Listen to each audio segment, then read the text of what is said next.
É uma honra receber hoje Christian de Castro, diretor-presidente da Ancine. Christian, foi excelente ouvir a sua palestra. Eu acho que é especial compartilhar isso com tantas pessoas no mundo digital, no ECOA. E um fato que eu queria que você abordasse é, dentro desse processo de transformação, qual é o papel do jovem dentro desse mundo em transformação?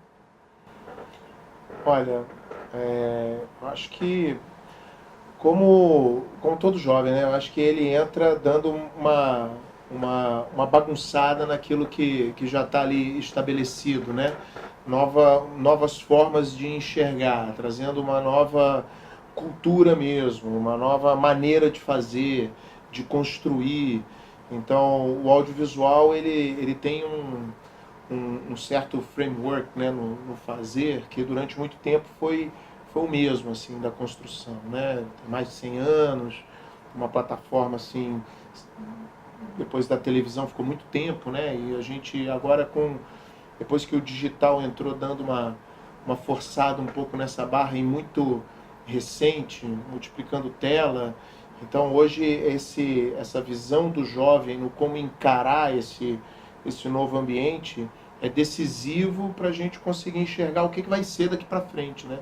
Com certeza. Propriamente a gente está olhando, né? Aprendendo, né? Eu acho que é um ciclo de aprendizado contínuo. Um ciclo de aprendizado muito E grande. uma das questões que eu acho que são chave, e isso é um recado para todo mundo que está nos acompanhando, é entender que a profissão não é só criatividade hoje em dia, né? Quer dizer, a multidisciplinaridade ela está presente no dia a dia e no futuro do audiovisual. Ah, sim, sim. Hoje o audiovisual, vamos lá, ele é uma mistura. A gente tem uma mistura, tem a criatividade, que obviamente joga um papel importantíssimo nisso, né? Faz uma diferença grande. No fundo, isso é o que vai fazer a diferença ali no detalhe, né? Mas você tem a tecnologia que ela transforma de maneira decisiva hoje, né? Por onde que vai se caminhar, e a capacidade de modelar negócio, né? A capacidade de você estruturar, de você pensar com quem que vai falar, como que eu vou falar, né? De que forma eu vou comunicar, com quem que eu vou comunicar. Então, a gente tem uma mistura aqui, né? De negócio, tecnologia e criatividade de uma maneira muito, muito intensa e cada vez mais forte. E aí isso permite uma multidisciplinaridade muito grande, né? O audiovisual ele é muito diverso em termos de potencial de... primeiro, não tem preconceito, né? Tudo pode, né? Todos podem trabalhar aqui dentro, porque quem trabalha com isso tem essa liberdade, né? Não tem preconceito de com quem vai trabalhar. E o espectro das atividades que são possíveis de se fazer no audiovisual, que já eram grandes, né? Você tem a criatividade, a quem analisa o mercado, até a técnica, né? A capacidade técnica de você construir coisas, cenários, eletricidade e tal, você trabalhar nessa coisa mais física e toda a multidisciplinaridade aqui dentro. E hoje a tecnologia entra muito forte aqui, né? Sem dúvida. E um dos pontos que eu achei muito interessante na sua palestra foi falar um pouquinho dessa mudança, talvez desse framework, que você não está mais produzindo a longo prazo só, experimentando e conhecendo a audiência depois. A possibilidade, efetivamente, de você experimentar ao longo do caminho para ajeitar o produto, né? Isso é um mundo novo, isso muda um pouco, o jovem vai lidar com essa possibilidade. Como é que você enxerga isso? Ah, mas lida bem, né? E lida bem. Tanto que a gente vê hoje essa nova geração, né, que vem trabalhando, sobretudo nas telas, né, as diversas telas, né? Quando a gente vem para a internet, especificamente, vamos lá, o YouTube, né?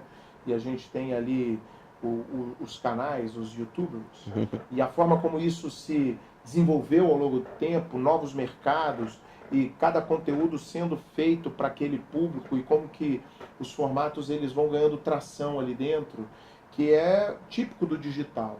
Quando a gente traz para o game, é a mesma coisa, você não precisa estar com o produto 100% pronto para ir ali para a tela e acertar a audiência.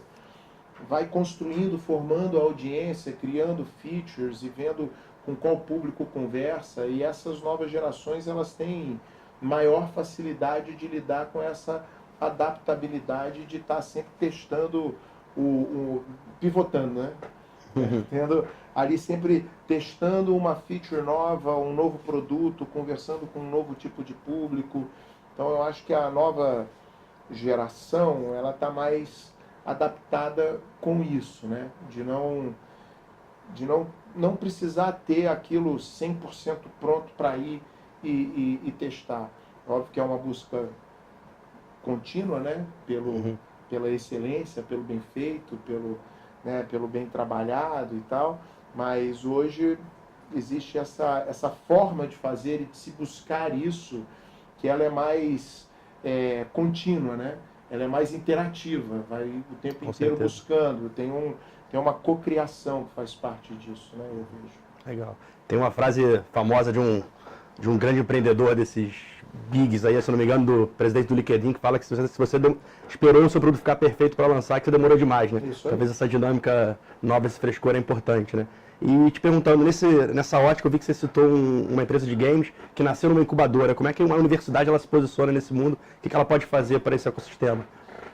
Ela pode preparar, tá conectada mais com o mundo real, né? E eu vejo isso muito mais, pelo menos aqui no Brasil, mais recentemente, né? Vamos dizer, mais recentemente, sobretudo dos últimos 15, 20 anos, de uma maneira mais presente, voltado para o negócio, juntando tecnologia, quando a tecnologia passou a trabalhar de uma maneira muito forte.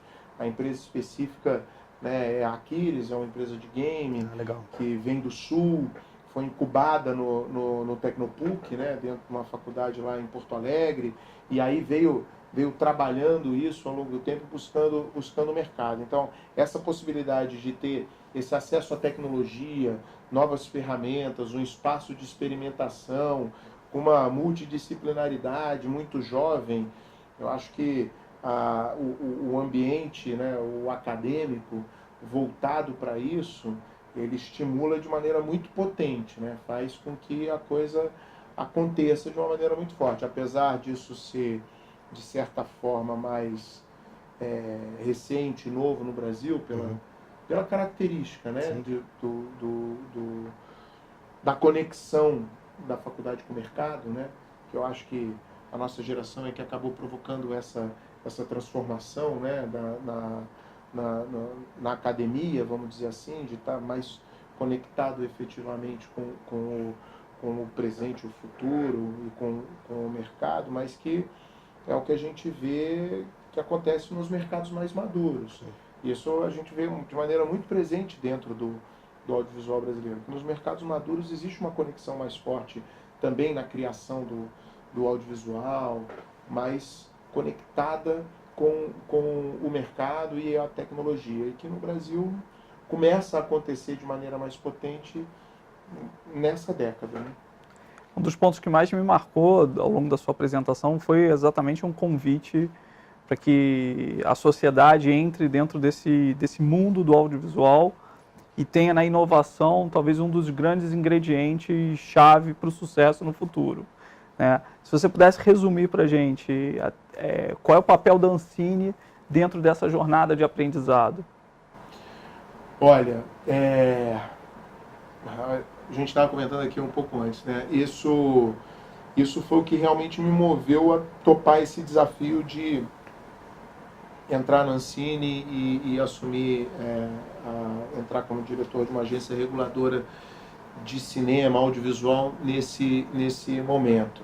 A Ancine é uma agência que regula, fiscaliza e fomenta todas as atividades do audiovisual. Ela tem 17 anos, né, como eu falei, e aí ela foi criada num ambiente e voltada para uma plataforma específica que é o cinema. Hoje a gente tem plena consciência de que isso não é mais isso que a gente está falando aqui. Então, o papel da Ancine é se modernizar. Por ela ser jovem, né?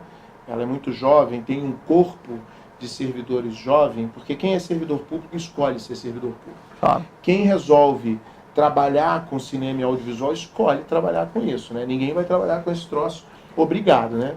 Não tem um pai que fala, você vai fazer cinema, meu filho, porque né, é uma escolha, né? Cinema, audiovisual e tal, isso é uma vocação. Então, o que a gente percebe dentro da Ancine é que quem está ali gosta muito de cinema e resolveu ser um servidor público. Então, o sujeito escolheu 2 vezes. É um corpo muito jovem, extremamente capacitado, moderno, conectado com a modernidade, diverso. Então, o papel da Ancine, eu acho que nesse momento, é fazer com que a Ancine como instituição, é que essa cultura, que é a cultura dos servidores, ela realmente apareça para a gente poder ter uma agência mais moderna, conectada com essa modernidade, de fazer com que o audiovisual navegue com tecnologia, com a possibilidade de modelagem de negócio, de poder conversar com diferentes formas de se comunicar com o público, entendeu? Então direcionar, trabalhar dessa forma, menos burocrático, mais ágil, mais transparente, com um diálogo mais efetivo, né, com a sociedade e com o corpo de servidores. Então, ter uma interação maior e trabalhar, servir de exemplo dentro desse framework, vamos dizer assim, que, cara, conteúdo audiovisual é sempre muito, traz essa coisa da inovação, né, da criatividade. E com a tecnologia aqui dentro promovendo isso, assim, a capacidade de você criar novos modelos de negócio, descobrir novas formas de se fazer negócio e de se efetivamente criar valor, né, é muito grande. Então eu vejo a Ancine com isso, capacidade de criar valor, mesmo dentro desse ambiente mais moderno. Muito interessante, você falou de transparência, você falou de burocratizar. E aí quando eu ouço blockchain, alguém que pesquisa aí, estou muito conectado, é interessante olhar, alguém numa agência está com essa visão clara do potencial de trazer essa transparência, de trazer esse ganho de eficiência. E como é que você entrou na pauta? Como é que você descobriu o blockchain? Fico curioso, assim, como é que a coisa aconteceu, né? Cara, é isso.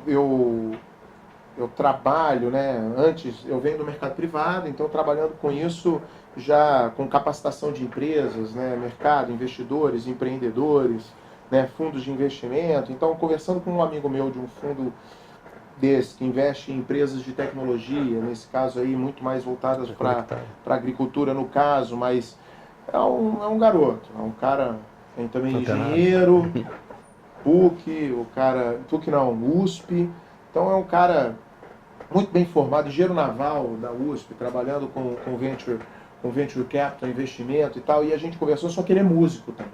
Pô, legal. Então ele tem um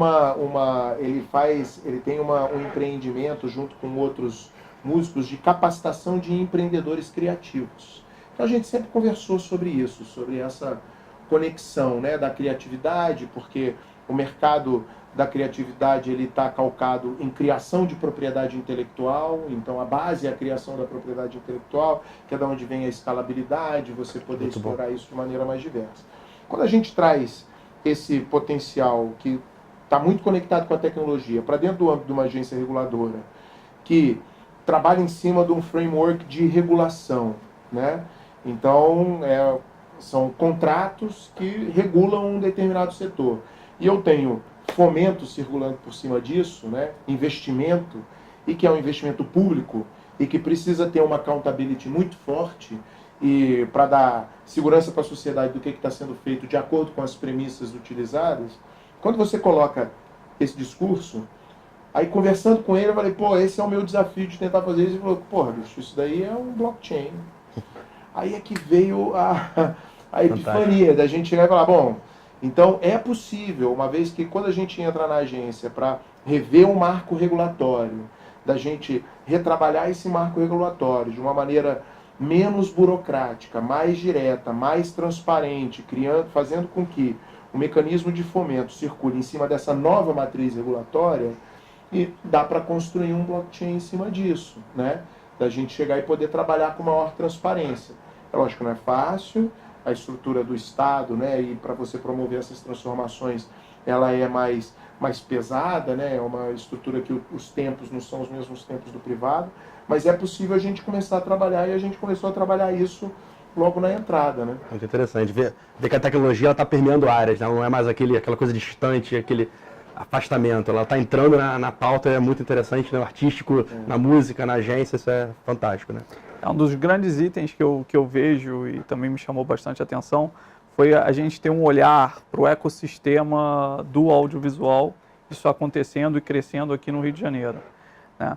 Eu queria ouvir sua opinião, se existe espaço não só para desenvolvimento de produções, desenvolvimento de games, mas como o Brasil ser uma plataforma para avaliação em escala mundial de novos produtos e novas produções. Qual é a sua opinião sobre isso? Ah, sim. Vamos lá. No mercado de game, o Brasil ele é o 4º do mundo em jogadores e é o 13º do mundo em faturamento, digamos assim. E então a gente tem um espaço, como o mercado interno ele é muito forte, né, grande, potente, a gente tem espaço para experimentar e crescer e crescer aqui dentro. Agora, quando a gente traz a cadeia do audiovisual como um todo, nesse momento que as coisas se transformam, né? Então você tem os games com capacidade de crescer de uma maneira muito forte no Brasil e que vem ganhando tração nos últimos anos, sobretudo, né? Porque vem uma nova geração, tá entrando uma nova geração, que é essa geração que mistura criatividade, tecnologia e empreendedorismo, né? Que a gente não teve propriamente essa conexão de maneira forte, né, no Brasil, e a gente passa a ter com essa geração nova, com essa mentalidade empreendedora, com uma conexão forte com essas ferramentas de empreendedorismo e de pivotagem, o design thinking, que o digital ele traz para dentro, né? E isso conectado com o audiovisual e a tecnologia. Então, game, animação, né? Conteúdo para a internet. O Brasil é o 2º país do mundo no YouTube, né? Então, o terceiro maior canal de música do YouTube do mundo é o canal do Condzilla, né? Incrível, o claro. 2º maior youtuber em números de inscritos é o Whindersson Nunes, só Sim. perde pro PewDiePie. Aí claramente o brasileiro sempre adere rapidamente a essas tendências. Muito rápido. E muito acredito rápido. que a gente tem um mercado que é capaz de avaliar e validar propostas vencedoras dentro desse mundo digital. Sim, né? porque o digital a gente mede, né? Exatamente. O digital a gente mede, então a gente consegue enxergar, a partir do momento que a gente passa a analisar de maneira séria, detalhada, e aí é que vem também onde o Brasil ele pode crescer. Esse mercado do entretenimento, e ainda mais o audiovisual, o independente, porque uma coisa são as grandes corporações, os radiodifusores, as grandes programadoras, as major companies internacionais, então, porque esse sempre foi um mercado muito grande, né?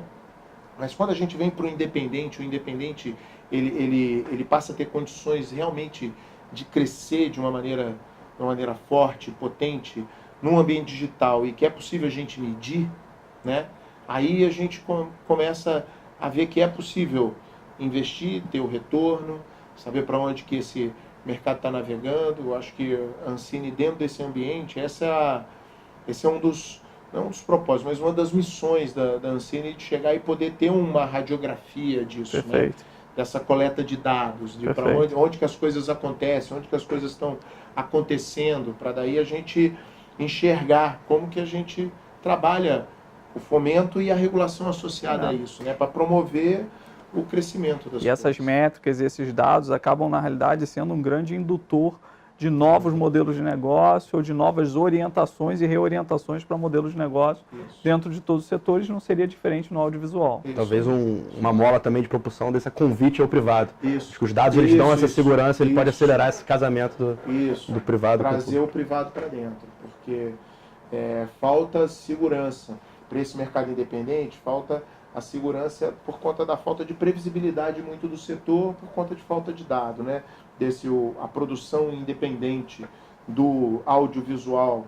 E quando a gente traz o dado para dentro, e hoje é possível a gente medir, e não havia muito a cultura de se coletar, medir, ter KPIs realmente mensuráveis, para a gente poder ter, a partir desses KPIs, a gente pelo menos ter uma noção, ou pelo menos criar a partir daqueles dados, a gente tirar uma narrativa a partir daquilo ali, para ver para onde que a gente vai caminhar.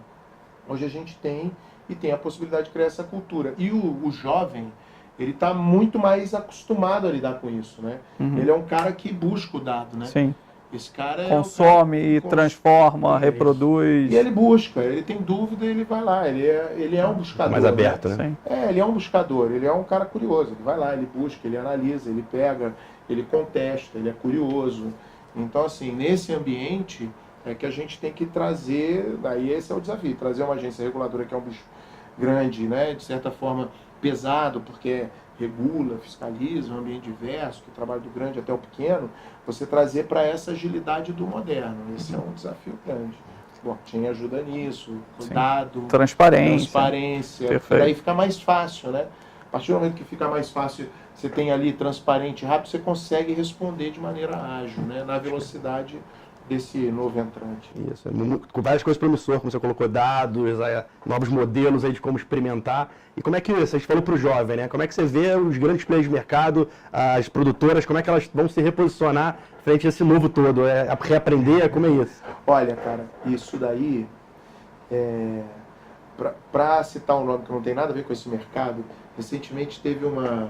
Eu trabalhei com o cara, né? Tive a sorte de trabalhar com o cara, o Jorge Paulo Lema, né? Meu primeiro emprego foi no Banco Garantia. Então eu saí da faculdade e tive a sorte de trabalhar no Banco Garantia, né? Então era um período que o Jorge Paulo estava nas reuniões semanais do banco, quando ele estava no Brasil, ele estava nas reuniões semanais e ele falava. Então a gente só percebe a importância que isso tem na nossa formação hoje, né? O que esse cara significa hoje para a economia global. Recentemente ele participou de uma palestra que ele falou isso, né? Que ele chegou e colocou ele como um investidor do varejo, um cara que vem para o controle, para, né, resolver essas arbitragens de controle, de como que ele comunica com o mercado, que ele que veio para o varejo, que teoricamente é um setor que trabalha muito em cima dessa a força da marca, né? Trabalha muito em cima da força da marca e da capacidade de conexão da marca com o seu público já consolidada, como que ele lida com esse mercado novo que é disruptivo, né? Que você tem sempre uma marca nova entrando num ambiente de nicho explodindo. Então ele trouxe para a coisa da cerveja, que a cerveja já vinha aquelas consolidadas, de uma hora para outra você tem esse mercado de cerveja artesanal no explosão mundo inteiro, de alternativas, quebrando tudo, e ele fala, cara, como que eu lido com isso? Ele tendo que se adaptar. A mesma coisa com o mercado de comida, e o mercado que vem para o orgânico, sim, e que vem para o cara que entrega, né? Esse fenômeno da junta local aqui no Rio. Né? No Rio de Janeiro. Então, como que conecta com isso? Ele tendo que se adaptar com isso, e ele falando, eu sou um dinossauro que preciso me adaptar com isso, porque senão eu morri ali na esquina. Cara, quem falou isso foi Jorge Paulo Lema, tá? Né? É o cara que o Warren Buffett escolheu para, vem aqui comigo, porque... Então, assim, quando a gente traz isso para o nosso negócio, claramente, quando a gente senta numa mesa e você tem todo o espectro, né, do mais antigo até o mais novo, você sente esse desconforto colocado de maneira muito clara com esses novos entrantes chegando e esse olhar que a gente está tendo para essa nova entrada, que são os games, as novas tecnologias, as novas formas e linguagens, né? Realidade virtual, aumentada, e a importância que isso tem para o setor.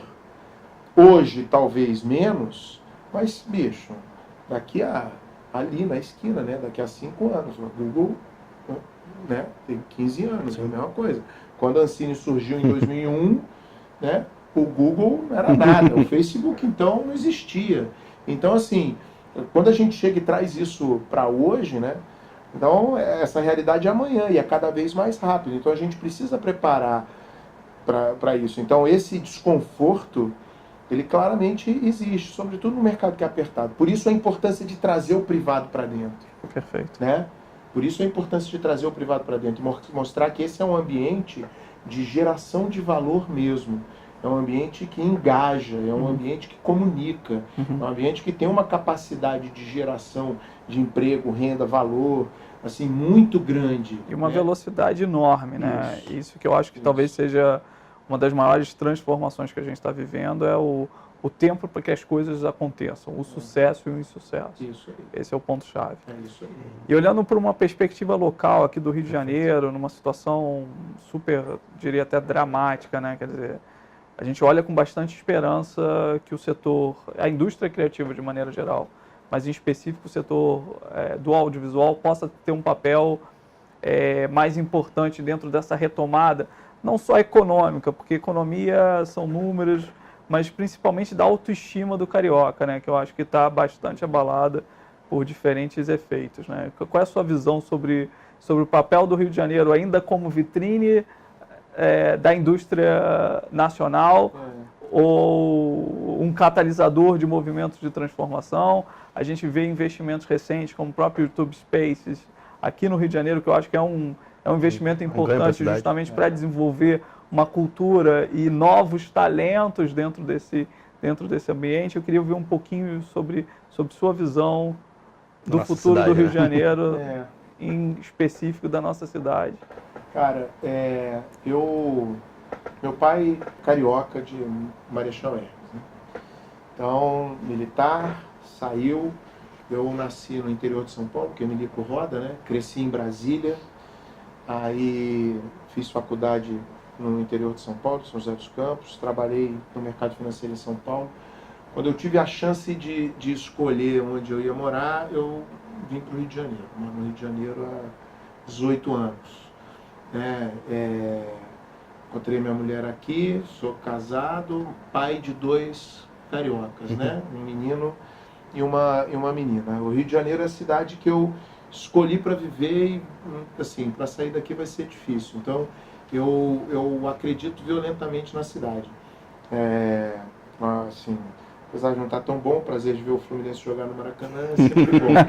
Mas, voltando, então, logo que eu cheguei no Rio, assim, para morar efetivamente, e foi um período complicado, e eu moro em São Conrado desde que eu cheguei, né? Então tem aquela presença muito forte ali com a Rocinha. Meu filho cresceu ali na praia, pegando onda com a molecada, né? Ali da Rocinha na favela e jogando bola lá em cima. Então, quando a gente percebe essa permissividade, né? Essa mistura grande, dualidade, essa dualidade forte que tem no Rio de Janeiro, dessa composição e a possibilidade de você conviver com diferentes realidades e a força que a criatividade tem e que vem dessa galera, né? Que vem do morro, que vem do subúrbio e que mistura, e como isso é potente. Então, a capacidade de transformação que a criatividade tem, e quando você dá uma oportunidade, isso daí acontece de uma maneira assim muito forte, né? Muito forte. E que isso a gente vê em uma série de iniciativas. Eu tive a oportunidade, quando me deram a oportunidade de falar, eu tive a sorte de falar no primeiro TEDx aqui no Rio, falei sobre isso. Porque quando eu estava na Rio Filme, na época, fui convidado para trabalhar na Rio Filme, a gente reestruturou lá um modelo de negócio, a gente investiu no 5 vezes Favela do Cacá Diegues, que foi um filme feito pela própria galera da favela, diferentes histórias, desde a construção do roteiro até a feitura e a entrega do projeto. Assim, a vontade com que essa galera vem, né, para fazer, para entregar, para criar, e a capacidade de se adaptar e de criar solução e de resolver e de querer fazer mesmo, né? Isso é muito forte, né, aqui no Rio de Janeiro. Por isso que quando a gente vê o que acontece, né, e estando ali, a Rocinha hoje, né, nessas últimas semanas, é raro passar uma semana que a gente não ouça de casa um tiroteio mesmo, pesado, forte. Mais de meia hora de tiro, né? A gente está aqui do lado deles. Isso realmente é triste, desalentador num ponto, mas eu acho que dá mais vontade da gente trabalhar mais e fazer com que a gente chegue mais perto. Então, quando a gente tem esses... E eu acho que isso é uma missão, como gestor público hoje, a gente está cada vez mais próximo né? Eu tive uma conversa recente com o Celso Ataíde, da CUFA, que tem um trabalho forte, violento, que traz essa turma, os empreendedores criativos e tal.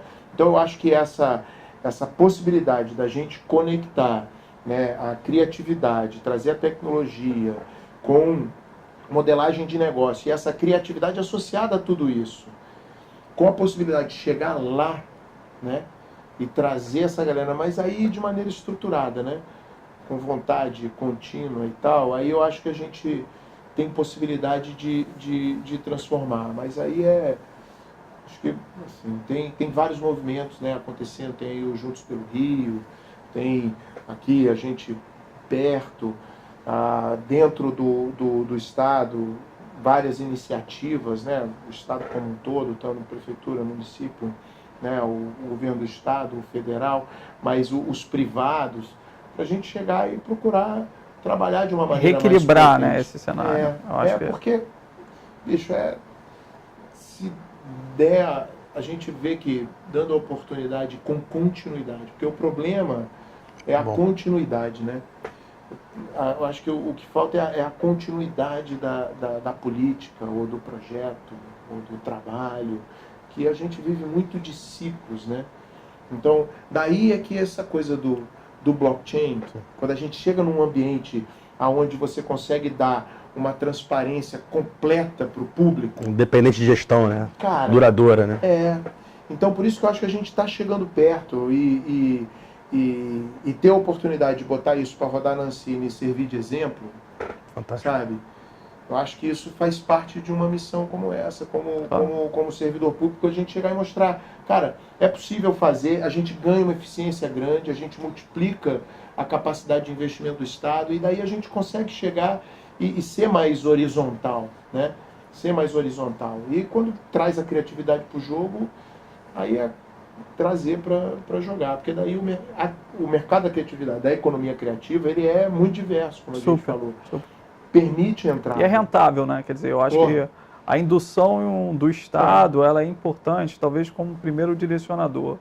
O trabalho de trazer o privado dentro de um ciclo virtuoso de financiamento pode ser uma engrenagem que está faltando dentro de uma equação que faz parte do DNA brasileiro, faz parte do DNA do Rio de Janeiro. E a lógica, porque a lógica da economia criativa é a lógica da propriedade intelectual. Né? Perfeito.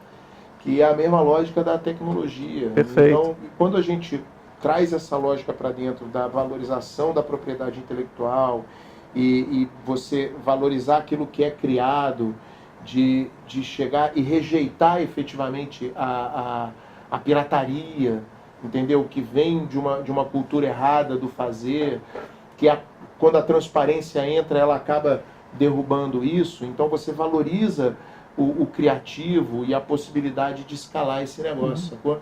Então eu acho que hoje a gente tem a possibilidade, a gente está vivendo isso, né? Essa coisa dessa transparência, né, muito forte, varrendo, e a possibilidade de a gente criar formas e tendo ferramentas para exercer essa transparência e essa conexão mais forte, eu acho que isso valoriza a criatividade, né? Porque daí você passa a ter um valor e conseguir medir efetivamente o valor dessa criatividade dentro da cadeia. E aí é número mesmo. E aí é número, não tem mais intangível, né? Sim. É emprego gerado, renda, valor, Sim. percentual de PIB, Sim. imposto gerado na cadeia. Pessoas impactadas, né? Pessoas impactadas, porque daí você consegue medir isso. Porque daí você é transparente, você tem uma rede, você tem dado, você mede tudo. Aí, bicho, aí fica difícil. Aí é transparência total. Eu tenho uma última dúvida, né? Quer dizer, a gente falou muito de juventude, muito de inovação, muito de um novo mundo, que muitas vezes profissionais experientes do setor, e aqui no Rio a gente tem uma presença forte de pessoas que trabalham dentro desse setor audiovisual, podem estar se perguntando, né? Quer dizer, qual é o papel deles dentro desse novo rearranjo. E eu acho que cabe a gente reforçar uma mensagem aqui, queria ouvir a sua opinião sobre isso, é que o papel deles é trazer a experiência deles, somar com essa juventude, somar com a tecnologia e experimentar junto, né? Quer dizer, é sair talvez de uma de um processo que muitas vezes pode ser um pouco depressivo, um pouco desestimulante e, na realidade, converter a experiência em uma nova energia, e é uma energia que a geração mais jovem precisa. Até porque o Christian usou com muita propriedade uma palavra da cocriação, né? Hoje a gente está num mundo que fazer sozinho não é a fórmula, né? É essa coisa do o guidance, né? A mentoria, a experiência, né? Aquela coisa de já ter errado muito, né? Isso. Porque isso é um exemplo que eu dou sempre. Eu fiz judô, né? Quer dizer, eu sou um judoca, porque você não deixa de ser um judoca, né? Então eu sou um judoca. Quando você começa a aprender, eu comecei o judô muito novo, eu tinha 4 anos. Mas aí, o que acontece? Qual a primeira coisa que você aprende? Cair, né? Então você aprende a cair tudo quanto é jeito, e daí moleque você fala assim, pô, bicho, quando é que eu vou dar um golpe? Aí foi quando eu ouvi a primeira vez, o cara falou, negócio seguinte, quando você entrar num combate, você pode ter uma certeza, vai ter, você será derrubado. Você vai ser derrubado. Então, para você conseguir levantar, você tem que saber cair, né? Porque se você não souber cair, você cai e fica. Então você tem que saber cair e levanta. E aí você tem que aprender a não cair daquele mesmo golpe. Perfeito. Entendeu? Então, você cai, levanta e anda. É como andar, né? Você anda, né? Beber, ver o cara. Então, essa coisa da experiência, de já ter caído, de já ter apanhado, de já ter errado, né? E aprender com isso ao longo do tempo, isso é experiência, né, bicho? Isso é hora de voo. Então, hora de voo ninguém tira, né? Isso acho que vem da gente que já tem uma certa experiência maior, é saber usar isso, né? Na hora de enxergar que essa galera que está entrando, ela precisa um pouco disso, porque a gente já trilhou um caminho, apesar desse caminho ser um novo e, de certa forma, eles terem a bússola, de certa forma, desse caminho, mas a gente tem um certo para-raio, um certo radar aqui, que a gente consegue identificar aonde pode dar problema, onde não pode. Então, saber compor desse jeito, eu acho que o exemplo do Google, né, do Page e do Brin, de trazer o Schmidt para ser, né, o líder daquele negócio até a hora deles mesmos se sentirem preparados para tocar o próprio negócio e botar o cara para o conselho, né, e ele...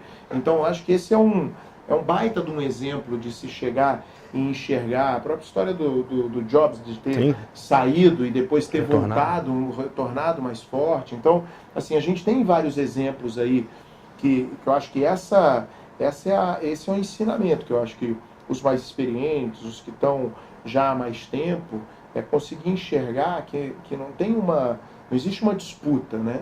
Eu acho que existe uma conexão e uma construção, né, conjunta, né? A tal da cocriação, de chegar e criar um novo, porque a gente não sabe o que vai ser. Né? E ao mesmo tempo esse novo ele traz talvez a incerteza, né? Claro, o inovar ele é um caminho que a gente não conhece. E aí junto acho que é um grande convite, né? Esse convite tem um mar de oportunidades, mas ter a coragem aí, a abertura para fazer juntos, para encarar esses desafios, né? Isso aqui é o legal, né? Sem dúvida. Isso aqui é o legal. Com certeza. Esse aqui é o bacana, né? Porque afinal de contas, quem vem fazer esse negócio, né? Seja o criativo, seja a tecnologia, para estar fazendo o novo sempre, né? A gente está sempre fazendo o novo, né? A indústria do cinema e do audiovisual, ela é, por natureza, uma indústria de protótipo. E falando um pouquinho, assim, a gente fazendo o novo aqui, experimentando, acho que foi um prazer, aí eu começo os agradecimentos, que eu acho que foi começar essa jornada de usar o online, o digital, para a gente começar a expandir o conhecimento fora das fronteiras, às vezes físicas, do horário, da disponibilidade de agenda. Acho que isso é um caminho novo que a gente está trilhando e foi muito bom contar contigo aqui nessa primeira experiência. Foi um prazer, gostei muito aqui, falo pela experiência, aprendi e temos aí coisas muito legais que vêm para frente. Então, mais uma vez, aí, obrigado pela presença e reforçar nosso agradecimento. Valeu. Obrigado a vocês pela oportunidade. Assim, Ancine, estamos sempre abertos. Eu também sempre disponível. Vamos procurar fazer mais coisas juntos e disponível aqui para conversar. Criar, sem dúvida, né? Vale também para as empresas, para as universidades, para as pessoas. Isso aí, sempre juntos. E também fazer um convite, né? Quer dizer, acompanhe as ações e os próprios desdobramentos, porque a gente sempre dentro do ECOA procura interrelacionar esses diferentes temas, né? A primeira discussão de blockchain, com essa discussão, o ver o blockchain já chegando numa agência reguladora, isso é Isso é inimaginável, né? Se a gente voltasse a poucos meses atrás, a gente não fala mais nem de anos hoje. Daqui a pouco a gente vai falar em dias, né? E daqui a pouco horas. E aí essa velocidade nos preocupa também, mas estamos aqui como universidade para ser exatamente um local para ecoar conhecimento, ecoar pontos de vista, ecoar opiniões. Esse é o grande propósito do ECOA, esse é o grande objetivo que a gente tem dentro dessa iniciativa. Sem dúvida. Queria agradecer vocês também. Obrigado a todos, foi um prazer. Obrigado.